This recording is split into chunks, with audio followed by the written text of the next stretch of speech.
Allah subhanahu wa ta'ala has promised that He's never going to test or try us except that there will always be ease along with and also after that trial. And Allah subhanahu wa ta'ala has told us that those who are patient will taste the fruits of their patience. And therefore, after the lowest downs, if you like, in the life of the Prophet and the most traumatic incidents, it was only natural that the Prophet would then be gifted by one of the all-time highs. Some scholars have said this is the greatest miracle that the Prophet has been given personally. And that is the incident of Al-Isra wal-Mi'raj. Al-Isra means the night journey that the Prophet undertook from Mecca to Jerusalem. Mi'raj actually means the, if you like, item or the mechanism of rising up high.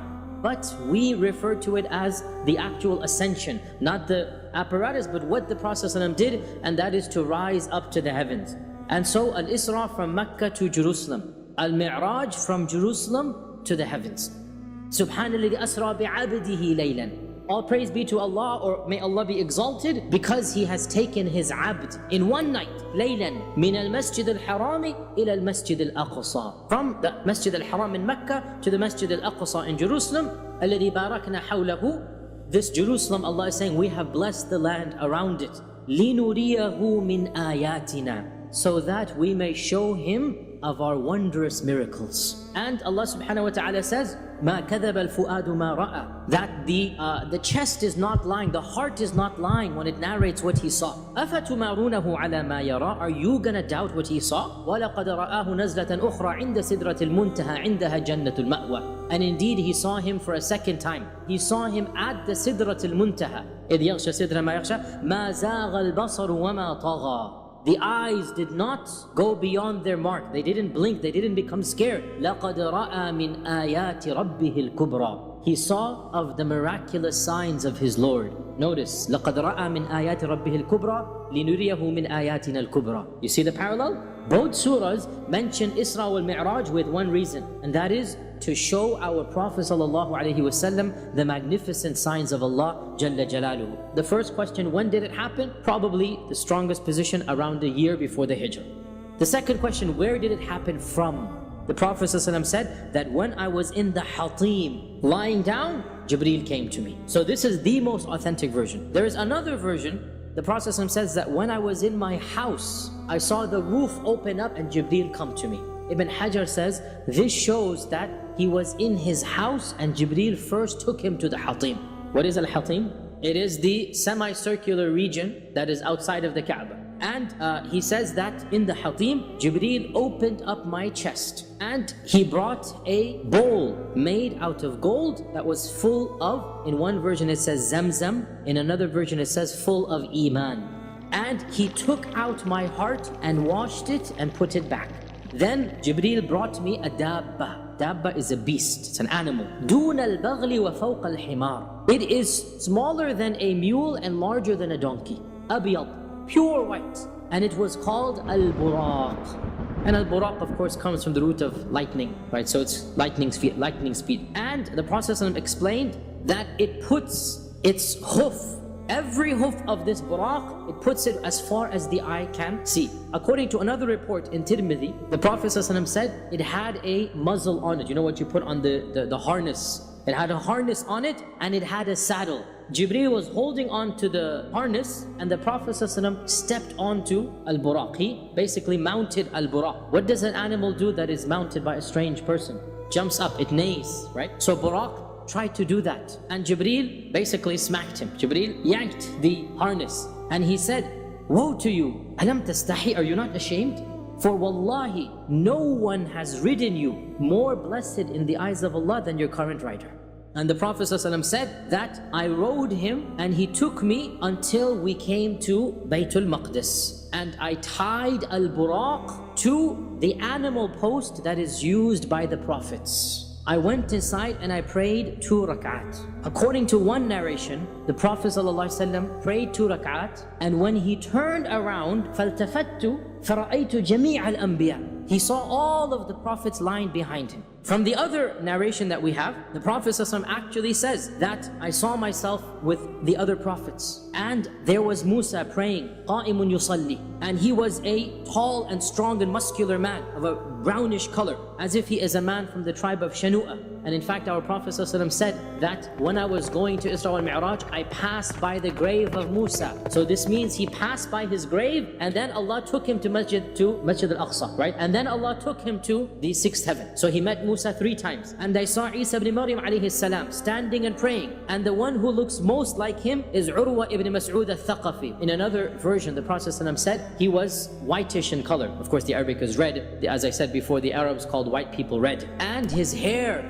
glistened with water, as if he had come out of a steam bath, and he is a rather short man compared to Musa. And then he said, and I saw Ibrahim alayhi salam qa'imun yusalli. Notice, Isa standing and praying, Musa standing and praying, Ibrahim is standing and praying, right? As he enters the masjid. And the one who resembles him the most is your own companion, meaning himself. All of the prophets he's seeing are already standing and praying. And this shows us the importance of salah, that even after death, at least for Ibrahim and Musa, as for Isa, he's still alive, the prophets are praying. And then it came the time to salah. فَحَانَتِ الصَّلَاةِ فَأَمَمْتُهُمْ. So I was put the imam of them. So this version has it that he knew exactly what's going on. But the main point is, he is leading the Anbiya and the Mursaleen behind him. He is the imam of all of the prophets. Not only this, but by extension, since every prophet is the leader of his ummah, and the Prophet ﷺ is leading the prophets who lead all the individual ummahs, our Prophet Muhammad ﷺ is the leader of every single ummah. I.e., as he himself said,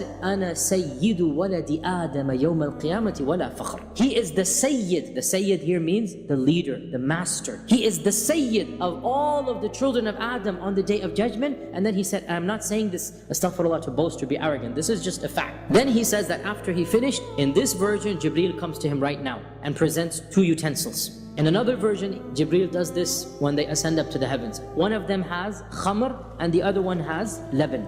Right? So there's wine and there is milk. Wine is still halal. The Muslims of Mecca are drinking wine. And Jibreel says, choose, and choose for your ummah. So the Prophet ﷺ chose the milk, and Jibreel says, you have chosen the fitrah. Asabta, you have chosen the right one, and that is the fitrah. That is when the Jibreel came to him, and the Prophet ﷺ says, Jibreel asked permission for the doors of the heavens to open. And the gatekeeper behind the door asked, who is it? So Jibreel says, it is Jibreel. And the gatekeeper said, do you have anybody? And Jibreel said, yes, I have with me Muhammad ﷺ.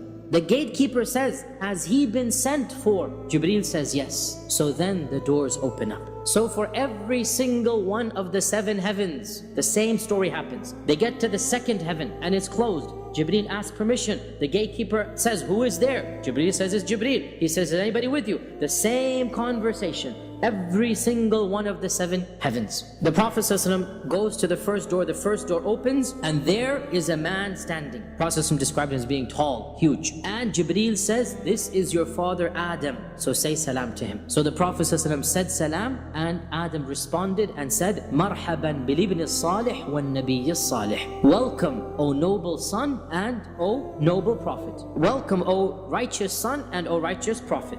In the 2nd heaven, there is Yahya and Isa ibnay al-Khal, i.e. their 2 mothers were sisters, right? So Maryam and her sister, and the Prophet ﷺ was told, this is Yahya and Isa, say salam to them. And so I said salam to them, and they said, welcome, O noble brother and O noble prophet. Then the 3rd heaven, and in the 3rd heaven was Yusuf alayhi salam. And the same thing, welcome, O noble brother and O noble prophet. And here is where the Prophet ﷺ said the famous phrase, I saw Yusuf, and lo and behold, it was as if he had been given half of all beauty. Shatr al-Husn. Then I went up to the 4th heaven, and in the 4th was Idris alayhi salam. And Idris also says, welcome, O noble brother and O noble prophet. Then I go up to the 5th heaven, and there is Harun, and the same, welcome, O noble brother and noble prophet. I go up to the 6th heaven, and there is Musa. Then I went up, Musa began to cry. So he was asked, why are you crying? So Musa says, I am crying because this young man who was sent after me shall have a larger following that will enter Jannah than my own ummah. And then he said that I went up to the seventh heaven, the same question back and forth with Jibreel, and then I saw Ibrahim alayhi salam, and he was sitting with his back leaning on the Al-Baytul Ma'mur. What is Al-Baytul Ma'mur? Allah subhanahu wa ta'ala mentions وَالطُّورِ وَكِتَابٍ مَسْطُورٍ فِي رَقٍّ مَنْشُورٍ وَالْبَيْتِ الْمَعْمُورِ. It's in the Quran, Surah Al-Tur. Al-Baytul Ma'mur means the frequented house. The only information we have about Al-Baytul Ma'mur is that the Prophet ﷺ said it is a house similar to the Kaaba. In one version, it is the Kaaba of the heavens. Just like there's a Kaaba on earth. In another version, it is above the Kaaba on earth, such that if it were to fall, it would fall on the Kaaba on this earth. So it is above the Kaaba of this earth. And every single day since Allah has created the creation, 70,000 angels enter Al-Bayt Al-Ma'mur to basically do tawaf and pray, and those 70,000 never return, and every single day this happens. And Ibrahim is there because he is the one who built the Kaaba on earth, so he deserves to be associated with the Kaaba in the heavens. And Jibreel said to me, this is your father Ibrahim, هذا أبوك Ibrahim, say salam to him. And so the Prophet ﷺ said salam to him, and Ibrahim responded the exact same way that Adam had responded. Notice the beginning and the end, the same response, right? Welcome, O noble son, and O noble prophet. So notice the dabba or buraq is still tied at the post, okay? So the journey is very simple. From Masjid al-Haram to Masjid al-Aqsa. From Masjid al-Aqsa up to the heavens, then he's going to come back down and then use buraq to get back to Mecca.